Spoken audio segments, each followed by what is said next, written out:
दोस्तों, ईरान ने एक साथ अमेरिका के दो वॉरशिप पर मिसाइलें दाग दी हैं, फायरिंग करनी शुरू कर दी है, जिसके बाद अमेरिका के वॉरशिप को ईरान के हमलों से बचकर भागना पड़ गया है, अपना रास्ता बदलना पड़ गया है। ईरान ने ओमान का बदला लेना शुरू कर दिया है। एक बहुत बड़ी खबर सामने आ रही है अभी कि ईरान ने अमेरिका के युद्धपोतों पर मिसाइलें दाग दी है, फायरिंग करनी शुरू कर दी है, जिसके बाद अमेरिका के दो वॉरशिप्स को अपना रास्ता बदलना पड़ गया है। एक साथ अमेरिका के इन दो युद्धपोतों पर ईरान ने अपनी कादिर मिसाइल और नए शाहिद दानाई ड्रोन से हमला कर दिया है, जिसके बाद यूएसएस ट्रक्स्टान के डीडीजी 103 और यूएसएस मेसन के डीडीजी 87 को पीछे हटना पड़ गया है। आपको खबर दिखाते हैं दोस्तों कि ईरान की नौसेना ने क्या कहा है। खबर यह है कि ईरानी नौसेना ने कादिर मिसाइल और नए शाहिद दानाई हमलावर ड्रोन से चेतावनी के तौर पर अटैक किया है, गोले दागे हैं, जिसकी वजह से अमेरिकी विध्वंसक पोत डीडीजी 103 और डीडीजी 87 को इलाके में छोड़ना पड़ गया है, अपना रास्ता बदलना पड़ गया है और क्षेत्रीय समुद्री परिवहन मार्गों में अमेरिका के हस्तक्षेप के बीच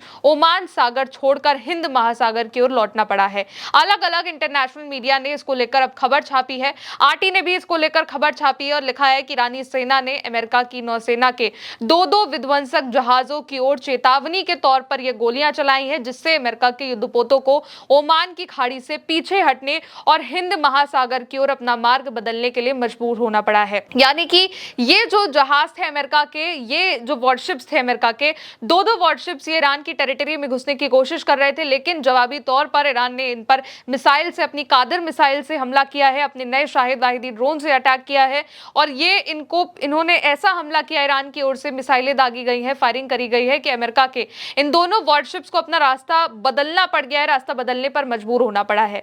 ईरानी सेना ने घोषणा करी है कि उसकी नौसेना ने ओमान सागर में तैनात दो अमेरिकी वॉरशिप्स पर मिसाइल और ड्रोन से चेतावनी के तौर पर अटैक किया है, गोले दागे हैं और साथ ही ईरान की सेना का दावा है कि अमेरिकी पोत यानी कि यूएस वॉरशिप इसके बाद हिंद महासागर की ओर पीछे हट गए, जिससे दोनों देशों के बीच तनाव में एक और बड़ी वृद्धि हो चुकी है। यानी कि एक बार फिर से मिडिल ईस्ट का जो तनाव है वो बढ़ चुका है, जबकि नाम मात्र का सीज फायर अभी भी लागू है। सीज फायर कहने को है कि दोनों देशों के बीच बातचीत है, लेकिन फिर भी सुबह सुबह ही ओमान के ऑयल टर्मिनल पर अटैक हुआ। माना गया कि ओमान पर यह जो हमला है वो अमेरिका की ओर से किया गया, क्योंकि इस वक्त जो ओमान का स्टैंड है वो ईरान के पक्ष में है, इसलिए अमेरिका के तौर पर कहा गया कि ओमान में ये अमेरिका ने अटैक किया। लेकिन अब खबर जो सामने आ गई है वो ये है कि ईरान ने इस हमले का बदला ले लिया है और अमेरिका के दो वॉरशिप्स पर, दो युद्धपोतों पर अटैक कर दिया है। ईरान ने पहले ही चेतावनी दी हुई है कि जो भी उसकी टेरिटरी में घुसने की कोशिश करेगा, उसके नियमों का उल्लंघन करेगा, उन पर जवाबी अटैक होगा और इसी के चलते कुछ वक्त पहले भी ईरान ने बहरीन में,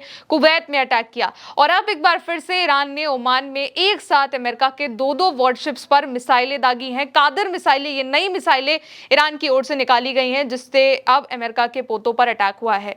ईरानी सेना के जनसंपर्क कार्यालय ने बताया है कि Islamic Republic of Iran army navy द्वारा दागी गई कादिर क्रूज मिसाइलों और नए शाहिद दाना आक्रामक ड्रोनों के चेतावनीपूर्ण हमलों के बाद अमेरिका के विध्वंसक पोत डीडीजी 103 और डीडीजी 87 ओमान सागर छोड़कर हिंद महासागर की ओर रवाना हो गए। बयान में कहा गया कि ये दोनों विध्वंसक पोत George W Bush carrier strike group का हिस्सा थे। इसमें यह भी दावा किया गया है कि ये जो है हमलावर जो पोत हैं वो यूएसएस त्रिपोली को भी इन और पिछले दिनों के अभियानों के बाद ओमान सागर छोड़ने के लिए मजबूर होना पड़ा था और ईरान की नौसेना संचालन कमान और नियंत्रण केंद्र ने वार्निंग दी है कि अगर जरूरत पड़ी तो लंबी दूरी की मिसाइलें भी तैनात करी जाएंगी, उनसे भी हमला किया जाएगा। और ईरान की सेना की ओर से भी कहा गया कि दुश्मन के जहाजों के मिसाइलों की मारक क्षमता से दूर होने और विस्तार करने के बावजूद अगर हमें जरूरत हुई तो इस बल की अधिक मारक क्षमता वाली मिसाइलों का उपयोग किया जाएगा। बयान में यह भी कहा गया कि हम अब अटैक करने की पूरी तैयारी में हैं। अगर अमेरिका कोई भी चालाकी करने की कोशिश करता है तो हम उस पर अटैक करेंगे। फार्स न्यूज एजेंसी द्वारा प्रकाशित इस बयान में भी अलग अलग बात कही जा रही है। अलग अलग मीडिया इसको लेकर ईरान की लिख रही है कि वाणिज्यिक और तेल टैंकर यातायात में अमेरिका के नौसैनिक हस्तक्षेप कर रहे थे, यानी कि जो कमर्शियल शिप्स निकल रहे थे, ऑयल टैंकर निकल रहे थे, उसमें अमेरिका अपनी नाक अड़ा रहा था और इसी के जो है जवाब में ईरान की ओर से अटैक किया जा रहा है और लगातार ईरान इसका जवाब भी दे रहा है। देखा भी जा रहा है कि लगातार ईरान की तरफ से अमेरिका को वार्निंग भी दी जा रही है। 3 जून को ईरान की इस्लामिक रेवोल्यूशनरी गार्ड कॉर्प्स ने दावा किया कि उसने अमेरिकी लक्ष्यों पर मिसाइल और ड्रोन हमले किए हैं और कहा कि ये जो कार्रवाई है वो अमेरिका के हमलों के जवाब में थी, जिसमें एक टेलीकम्युनिकेशन टावर और एक ईरानी तेल टैंकर को निशाना बनाया गया था। इसके जवाब में ईरान ने अमेरिका के जो भी कमांड सेंटर्स थे, यूएस फिफ्थ फ्लीट का हेडक्वार्टर था, उस पर निशाना बनाया था। इसके अलावा 1 से 2 जून के बीच में भी अमेरिका के दक्षिणी ईरान और केशम आइलैंड के पास सेल्फ डिफेंस स्ट्राइक हुई। इसके बाद ईरान ने अमेरिका के ठिकानों पर, कुवैत में अमेरिका के एयरबेसेस पर, अली अल सलेम बेस पर, तमाम जगहों पर चेतावनी दी, अटैक किया। कुवैत के एयरपोर्ट पर भी इनफैक्ट अटैक किया गया, जो कि अमेरिका की जो पैट्रियट मिसाइलें फेल हुई थी उसकी तरफ से हुआ था। और अब जो खबर है वो ये है कि ईरान की नेवी ने, ईरान की नौसेना ने कहा है कि उसने गल्फ ऑफ ओमान में अमेरिका के वॉरशिप्स, 2 वॉरशिप्स जो हैं उसकी ओर चेतावनी के तौर पर मिसाइलें दागी हैं, ड्रोन दागी हैं, और इसी की वजह से अमेरिका के इन जहाजों को जो है पीछे मुड़ना पड़ा है।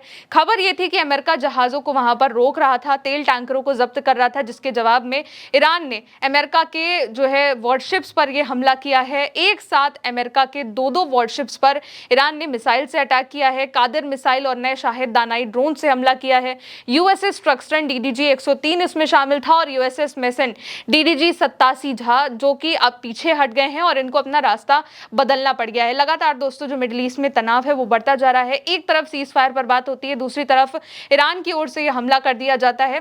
ईरान पहले भी इस बात को लेकर वार्निंग दे चुका है कि अगर उसके किसी भी काम में हस्तक्षेप किया जाता है, उसके तेल टैंकर को रोका जाता है या फिर अमेरिका की नेवी उस पर अटैक करने की कोशिश करती है तो वो इसका जवाब देगा। और इसी जवाब का जो है एग्जाम्पल अब ईरान लगातार सेट कर रहा है। इसी जवाब को दिखा रहा है कि वो किस तरीके से अब नए हथियारों को निकाल रहा है और नई मिसाइलें दाग कर अमेरिका को पीछे हटने पर मजबूर कर रहा है। फिलहाल आगे के जो भी अपडेट्स होंगे आप तक जरूर पहुंचाएंगे। अभी के लिए इस खबर में इतना ही। आप देखते रहिए उल्टे चश्मे यूसी। शुक्रिया।